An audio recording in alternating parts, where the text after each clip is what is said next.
ভালো থাকতে হবে আসলে। কেন? হয়তো আমি ইমোশনাল হয়ে যাই, কারণ আমার চোখের সামনে তো অনেক কিছু ভেসে ওঠে। শেহজাদের জন্য আমাকে ভালো থাকতে হবে, আমার জন্য ভালো থাকতে হবে, কারণ এটাই লাইফ।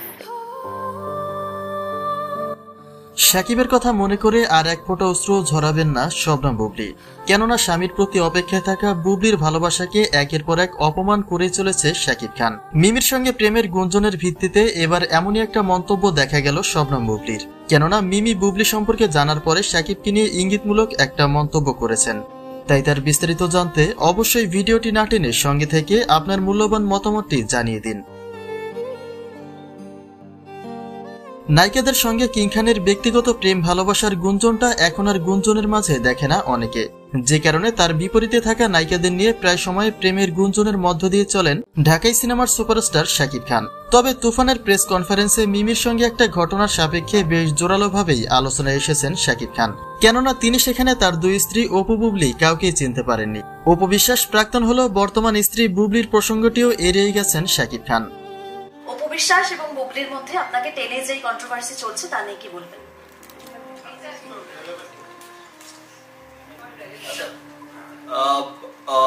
ওই দিক থেকে একবার রিঅ্যাকশন জানতে চেয়েছিল। এদিকে মিমির সঙ্গে শাকিবের ব্যক্তিগত ঘনিষ্ঠতার প্রসঙ্গে নানা রকম গুঞ্জন উঠতেই বুবলিকে দেখা গেল নিজের সর্বস্বটুকু হারিয়ে ফেলা মন্তব্য করতে। অর্থাৎ তিনি শাকিবের অপেক্ষায় পথ চেয়ে থাকলেও শাকিব তার ভালোবাসার কোন রকম মূল্যই দিচ্ছে না, যে বিষয়টি এখন আর সম্মানের চোখে দেখেন না বুবলি। আর তাই শাকিবের জন্য আর এক ফোঁটা অশ্রু ঝরাবেন না তিনি। কেননা যে মানুষটার প্রতি এতটা শ্রদ্ধা আর ভালোবাসা রাখার পরেও সে ভালোবাসার মূল্য দিতে জানে না, তার জন্য আর এক মুহূর্ত কাঁদবেন না বুবলি। ভালোবেসে ধোঁকা খাওয়ার জায়গাটা থেকে কষ্ট দেয়, কিছু বলার নেই আসলে, কারণ কি বলবো, হয়তো বা আপনারা যখন জিজ্ঞেস করেন বা কোনো কিছু হয়তো আমি ইমোশনাল হয়ে যাই, কারণ আমার চোখের সামনে তো অনেক কিছু ভেসে ওঠে।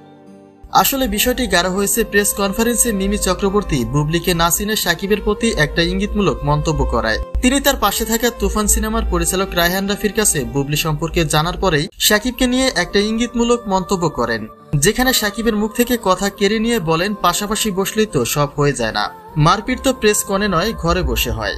প্রেস কনে তো সবাই পাশাপাশি বসে কথাই বলবে, মারপিট হলে কি ধরে প্রেসের সামনে করবে?